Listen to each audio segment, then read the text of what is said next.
Hey everyone, and welcome back to the channel. Today we're diving into a topic that might make some of you chuckle, but it's incredibly important for our health, especially as we get older. We're talking about farts, or as we doctors prefer to call it, flatulence. Now, passing gas is a completely normal bodily function. It's a sign your digestive system is working. Most of the time, it's nothing to worry about. However, sometimes changes in your gas, particularly after the age of 60, can be subtle signals from your body that something more significant is going on, potentially indicating bigger health problems that need attention. So why focus on this after 60? Well, as our bodies age, our digestive systems can change.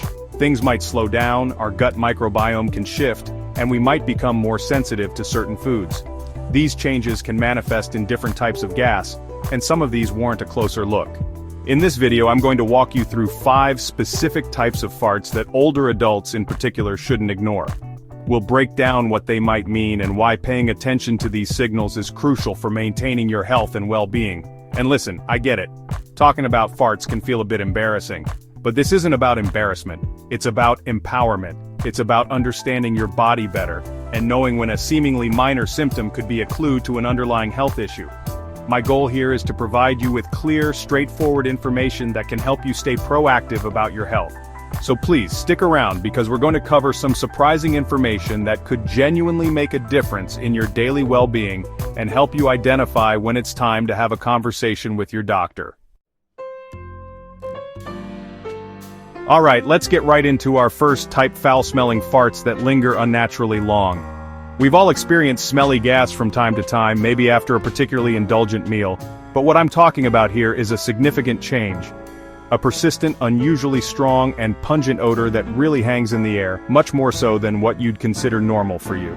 This isn't just about a slightly off smell, it's a noticeable shift in intensity and duration that makes you think, this is different, and not in a good way.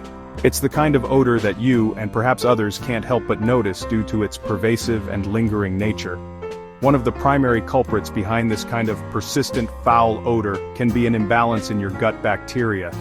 Your gut is home to trillions of microorganisms, a complex ecosystem that plays a vital role in digestion.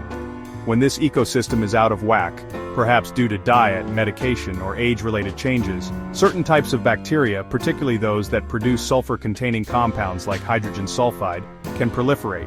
These compounds are notorious for their rotten egg smell, and an overabundance can lead to exceptionally foul and lingering flatulence. This imbalance, sometimes called dysbiosis, means the good bacteria are being outnumbered or outcompeted. Another significant reason for unusually smelly and lingering gas is malabsorption. This means your body isn't properly breaking down and absorbing certain nutrients from your food. When undigested food components, especially proteins and fats, reach the colon, they become a feast for bacteria. The fermentation of these undigested nutrients by colonic bacteria produces a variety of gases, many of which can be quite odorous. If your small intestine isn't doing its job absorbing nutrients effectively, the downstream effect in your large intestine can be a noticeable increase in foul-smelling gas that seems to stick around. Food intolerances are also a common cause. As we age, our ability to digest certain foods can change. Lactose intolerance, for example, becomes more prevalent because the production of lactase, the enzyme needed to digest milk sugar, can decrease. When lactose isn't digested, it travels to the colon, where bacteria ferment it, producing gas, bloating, and often very smelly farts. But it's not just lactose. Intolerances to fructose gluten, in cases like celiac disease or non-celiac gluten sensitivity, or artificial sweeteners can also lead to similar symptoms, including that lingering, unpleasant odor. Let me share a story about Richard. Richard is 73, a retired teacher who always prided himself on his good health and relatively stable digestion. About 6 months ago, he started noticing a distinct change. His gas became incredibly foul-smelling, far worse than anything he'd experienced before, and the odor seemed to linger in the room for an unusually long time. It was becoming embarrassing for him, especially when he had visitors or was out in social settings. He hadn't made any drastic changes to his diet, so he was initially quite puzzled and a bit worried. Richard described the smell as being particularly pungent, almost sulfuric, and it was consistent, not just an occasional occurrence. He also noticed it was often accompanied by a bit more bloating than usual. Initially, he tried to ignore it, thinking it might just be a phase or something he ate that didn't agree with him. But as weeks turned into a couple of months and the problem persisted, he realized this wasn't just a random digestive upset. The consistency and the truly offensive nature of the odor were what prompted him to think that perhaps something more was going on with his digestion than he initially suspected. Eventually, Richard decided it was time to talk to his doctor. He explained his symptoms, focusing on the change in odor and its persistence. His doctor asked about his diet, any other symptoms, and his medical history. Given his age and the specific nature of the complaint, his doctor suspected a potential food intolerance among other possibilities. They decided to investigate further, starting with some simple dietary eliminations and possibly some tests to rule out malabsorption issues or significant bacterial imbalances. Richard was relieved to be taking action. After discussing his diet, his doctor suggested he try eliminating dairy products for a couple of weeks to see if that made a difference. Lo and behold, within a week of cutting out milk, cheese, and yogurt, Richard noticed a dramatic improvement. The foul, lingering odor significantly reduced, and his gas returned to what he considered normal for him. Further discussion and a hydrogen breath test confirmed that Richard had developed lactose intolerance, something that can happen as we get older. He was surprised, as he'd consumed dairy his whole life without issue. Richard's story is a great example of how a seemingly embarrassing symptom, when investigated, can lead to a simple solution and improved quality of life. By switching to lactose-free dairy alternatives, Richard was able to manage his symptoms effectively. He often tells his friends now that paying attention to those unusual signals from your body is key, no matter how minor they might seem. It highlights that even if you've eaten certain foods your whole life, your body can change, and being observant can help you adapt and stay comfortable. Next up, let's discuss excessive gas that's accompanied by sudden bloating or cramping.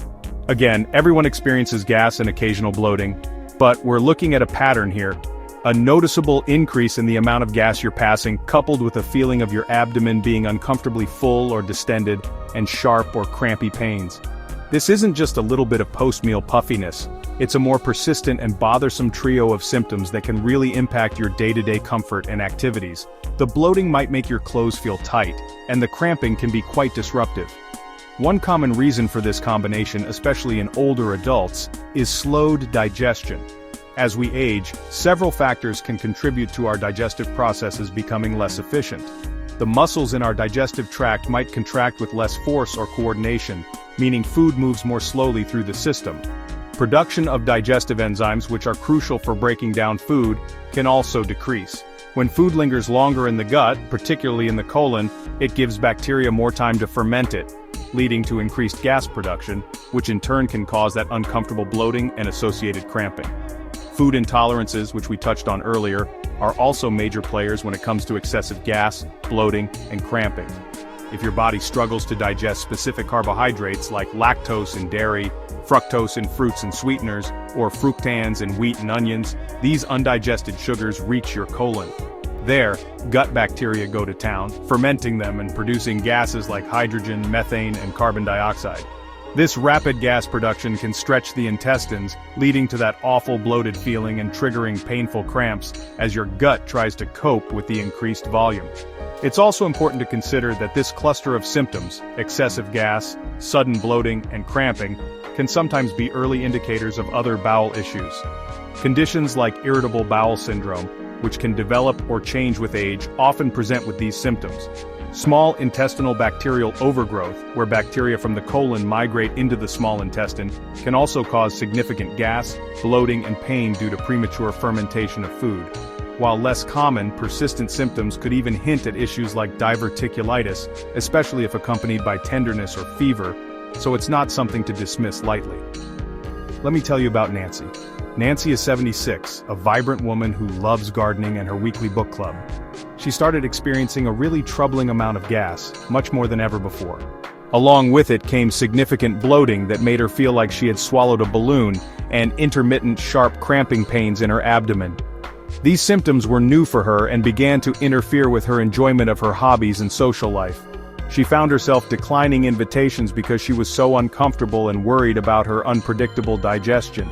Nancy described her gas as being almost constant at times, and the bloating would often get worse as the day progressed. The cramps would come and go, sometimes quite sharp and making her double over for a moment. She hadn't made any major dietary changes consciously, but she had been trying to eat healthier by incorporating more fruits, vegetables, and whole grains, thinking she was doing her body a favor. She was confused because she thought her healthy eating efforts should be making her feel better, not worse with these uncomfortable digestive issues. Before these symptoms started, Nancy's diet was fairly standard, but she admitted she wasn't always consistent with her fiber intake.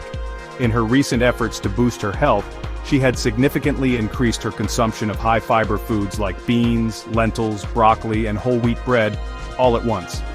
She thought more fiber was always better, but her digestive system seemed to be staging a protest. She hadn't considered that the amount and type of fiber or the suddenness of the increase could be contributing to her distress. Nancy decided to consult her doctor, who listened carefully to her symptoms and her recent dietary changes. The doctor suspected that the sudden and significant increase in fiber was overwhelming her digestive system. While fiber is incredibly important for gut health, too much too soon, or certain types of fiber if you're sensitive, can indeed lead to excessive gas, bloating, and cramping. They discussed the importance of increasing fiber intake gradually and ensuring adequate fluid intake to help the fiber move through the system smoothly. Her doctor advised Nancy to temporarily reduce her fiber intake to a more moderate level, and then slowly reintroduce different fiber-rich foods one by one to see which ones, if any, were particular triggers. Nancy also learned about the difference between soluble and insoluble fiber and how to balance them. Within a couple of weeks of making these adjustments, being more mindful and gradual with her fiber, Nancy's symptoms dramatically improved. The excessive gas subsided, the bloating became a rare occurrence, and the cramping disappeared. Nancy's story shows how even well-intentioned dietary changes need to be managed thoughtfully, especially as we age. Our third type to watch out for is very frequent farts that begin to disrupt your daily life. Now, the average person passes gas anywhere from 10 to 20 times a day, and much of this can go unnoticed. But what we're talking about here is a significant increase beyond that, where you're constantly aware of needing to pass gas, perhaps to the point where it's causing you social anxiety, making you avoid certain situations, or just generally making you feel uncomfortable and preoccupied throughout your day. It's when the frequency itself becomes a source of stress or embarrassment. A primary reason for a marked increase in gas frequency can, once again, be an imbalance in your gut microbiome. If the populations of gas-producing bacteria in your colon become overly dominant, or if there's a reduction in bacteria that might consume some of those gases, the net result can be more frequent flatulence. This isn't necessarily about the smell, as we discussed earlier, but more about the sheer volume and repetition. Different bacterial compositions can lead to different gas profiles, and some profiles simply result in more frequent expulsion. Slowed digestion, a recurring theme in older adults, also plays a significant role in the frequency of gas. When food takes longer to transit through your digestive system, particularly the colon, it provides an extended window of opportunity for bacteria to ferment undigested carbohydrates. This prolonged fermentation process can lead to a more continuous production of gas, resulting in the need to pass gas more often. Think of it like a slow-burning fire versus a quick one. The slower process can generate a steady stream of byproducts over a longer period. There are other factors that can contribute to increased fart frequency as well. For instance, aerophagia, which is the unconscious swallowing of air, can be a surprising culprit. This can happen when eating or drinking too quickly, chewing gum, smoking, or even due to poorly fitting dentures. This swallowed air has to go somewhere, and some of it will eventually be passed as gas. Certain medications can also have increased gas production as a side effect, and conditions like SIBO, which we mentioned earlier, can also lead to very frequent gas due to bacteria fermenting food in the small intestine, where it shouldn't normally occur to that extent. Let me introduce you to Gerald. Gerald is 81, a widower who cherished his weekly bridge games and coffee mornings with friends. Over a few months he noticed he was passing gas far more frequently than ever before. It wasn't particularly smelly or painful, but it was constant. He found himself constantly trying to hold it in during his social engagements, which made him anxious and unable to fully enjoy himself. He started making excuses to skip his beloved bridge games because he was so self-conscious about the frequency of his flatulence. Gerald described it as feeling like he always needed to pass gas. He estimated he was probably farting 30 to 40 times a day, if not more, and it was incredibly distracting. The constant need to find a private moment or to suppress the urge was exhausting, and was genuinely diminishing his quality of life. He felt isolated and frustrated because this seemingly minor issue was having such a major impact on his social interactions and his overall sense of well-being. He worried that his friends might notice or be bothered by it.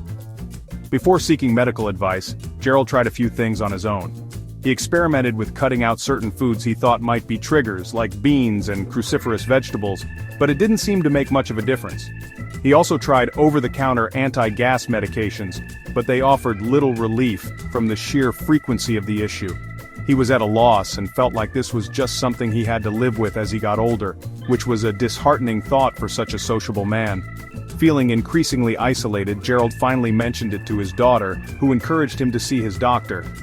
After discussing his symptoms, his diet, and ruling out other potential causes, his doctor suggested that an imbalance in his gut microbiome might be contributing to the increased gas production. The doctor recommended trying a specific type of probiotic supplement, one with strains known to potentially help balance gut flora and reduce gas in some individuals. They discussed the importance of choosing a quality probiotic and giving it a fair trial period. Gerald was a bit skeptical at first, but he was willing to try anything. After about 3 to 4 weeks of consistently taking the probiotic as recommended, he began to notice a significant reduction in the frequency of his gas. It wasn't an overnight miracle, but gradually, he found himself less preoccupied with needing to pass gas. His bridge games became enjoyable again. Gerald's experience highlights how, under medical guidance, interventions like probiotics can sometimes help restore gut balance and alleviate symptoms like excessive flatulence frequency, allowing older adults to maintain their social connections and enjoyment of life. Now we move to a symptom that is a bit more unusual and definitely warrants your attention: farts that leave an oily residue or cause spotting in your underwear.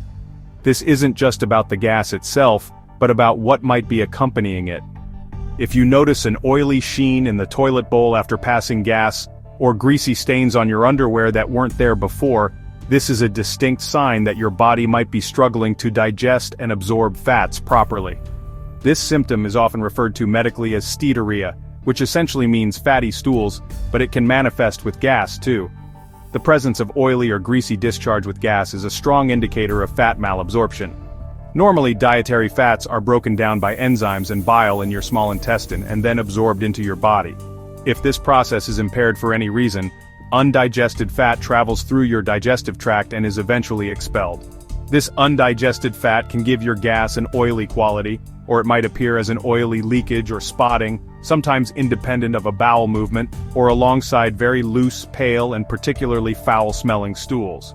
Several organs are critical for fat digestion, and issues with any of them can lead to this symptom. The pancreas produces lipase, a key enzyme for breaking down fats. If the pancreas isn't producing enough lipase, perhaps due to chronic pancreatitis, pancreatic insufficiency, which can occur with age or conditions like cystic fibrosis or pancreatic cancer, then fats pass through undigested.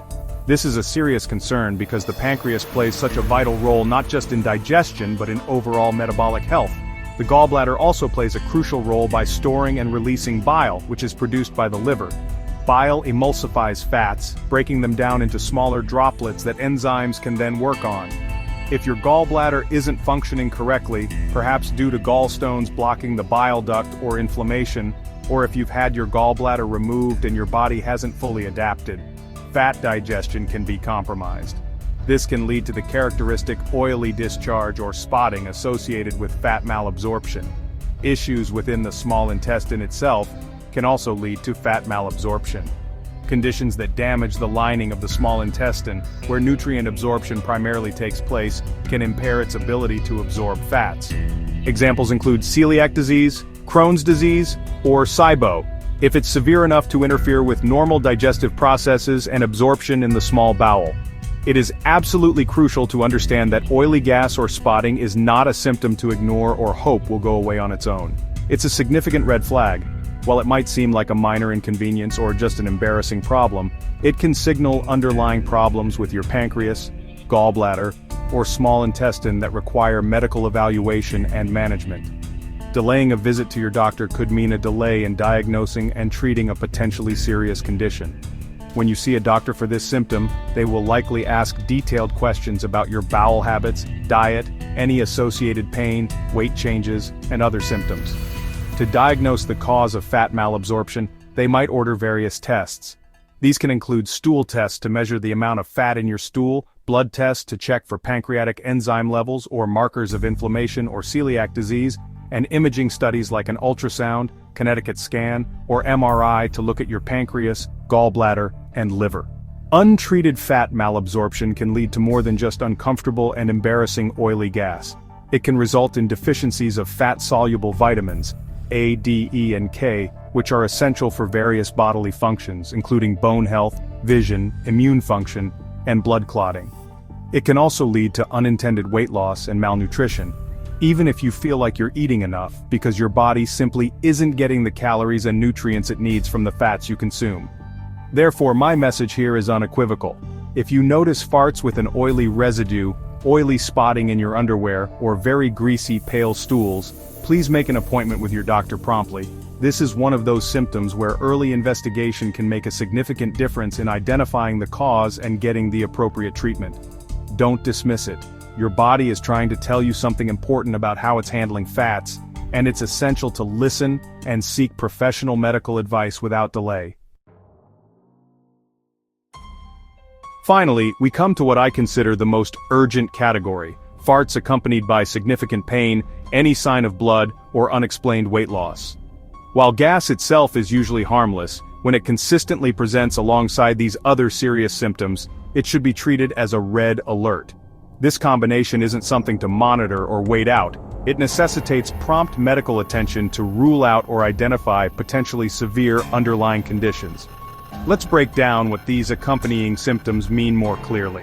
When we talk about pain, it's not just mild discomfort from bloating. We're referring to persistent or severe abdominal pain, rectal pain, or pain that changes in character or intensity, especially if it's localized or wakes you up at night. For blood, this could mean seeing bright red blood on the toilet paper after wiping, blood mixed in with your stool, or very dark, tarry stools, which indicate older, digested blood from higher up in the GI tract. And unexplained weight loss means losing a noticeable amount of weight. For example, 5% of your body weight or more over 6 to 12 months without actively trying to, through diet or exercise. One potential cause for gas combined with these alarming symptoms could be a significant infection in your gastrointestinal tract. Certain bacterial infections like C. difficile, especially after antibiotic use, or Campylobacter, or parasitic infections like Giardia, can cause inflammation, pain, bloody diarrhea, and sometimes gas and weight loss due to malabsorption or decreased appetite. These infections often require specific medical treatment such as antibiotics or antiparasitic medications to resolve. Inflammatory conditions of the bowel are another major concern. Inflammatory bowel disease, which includes Crohn's disease and ulcerative colitis, is characterized by chronic inflammation of the digestive tract. This inflammation can lead to abdominal pain, bloody stools, urgency, increased gas due to altered gut function and microbiome, and often, weight loss due to poor nutrient absorption and the systemic effects of chronic inflammation. While IBD can manifest at any age, new onset or flare-ups can occur in older adults. And then there's the possibility that no one wants to consider, but which must be addressed: cancer, particularly colorectal cancer. Colorectal cancer is one of the most common cancers, and its risk increases with age. Symptoms can be vague initially, but persistent changes in bowel habits, including increased gas for some, abdominal pain or cramping, blood in the stool, and unexplained weight loss are all potential warning signs. Early detection of colorectal cancer is absolutely critical for successful treatment and improved outcomes. Therefore, if you are experiencing gas along with any of these red flag symptoms, significant or persistent pain, any form of blood in your stool or on toilet paper, or weight loss that you can't account for, you need to see your doctor immediately. I cannot stress this enough. These are not symptoms to self-diagnose through internet searches or to dismiss as just part of getting older. They warrant a thorough medical investigation without delay. When you visit your doctor with these symptoms, be prepared to provide a detailed history. They will want to know exactly when the symptoms started, their frequency and severity, the nature of the pain, the appearance of any blood, how much weight you've lost and over what period, and any other changes you've noticed in your health or bowel habits. Your doctor will likely perform a physical examination, which may include a digital rectal exam. Depending on your symptoms and initial findings, your doctor may recommend further diagnostic tests. These could include blood tests to check for anemia, inflammation, or infection markers, stool tests to look for hidden blood, infection, or inflammatory markers, and often, endoscopic procedures like a colonoscopy. A colonoscopy allows the doctor to directly visualize the entire colon, take biopsies if needed, and even remove precancerous polyps. Imaging studies like CT scans might also be used. The importance of early detection for serious conditions like colorectal cancer, IBD, or severe infections cannot be overstated. When caught early, many of these conditions are far more treatable, and the outcomes are significantly better. Ignoring these warning signs can allow a condition to progress, potentially making it more difficult to manage. Your health is too important to take chances with symptoms as serious as these. So the key takeaway for this fifth type of fart is action. If your gas is part of a bigger picture that includes pain, blood, or unexplained weight loss, please make that doctor's appointment today. It's about taking control of your health and ensuring that if something serious is going on, it's addressed as quickly and effectively as possible. Seeking help is not a sign of weakness, it's a sign of responsibility and self-care. So, there you have it, 5 types of farts that older adults in particular should pay close attention to. Remember, the whole point of this discussion is to empower you with knowledge, not to cause alarm or embarrassment. Passing gas is normal, but significant, persistent changes, especially when accompanied by other symptoms, are your body's way of communicating. Learning to listen to these signals is a key part of staying proactive about your health as you age, and it's all about maintaining your well-being for the long run. If any of the signs we talked about today sound familiar, or if you've noticed other persistent and worrying changes in your digestive health, please don't hesitate to consult your doctor. They are there to help you understand what's going on and to guide you towards the best course of action. Early detection and intervention can make a world of difference for many conditions. Your doctor can provide reassurance, order necessary tests, or help you manage any underlying issues effectively. Thank you so much for watching and for taking the time to learn about this important topic. I hope you found this information helpful and actionable. What are your thoughts? Have you experienced any of these changes, or do you have any tips for maintaining good digestive health as you age? Let me know in the comments below. I love hearing from you. And if you haven't already, please hit that like button, subscribe to the channel, and ring that notification bell so you don't miss out on future health discussions. Stay aware, stay informed, and most importantly, stay in control of your health.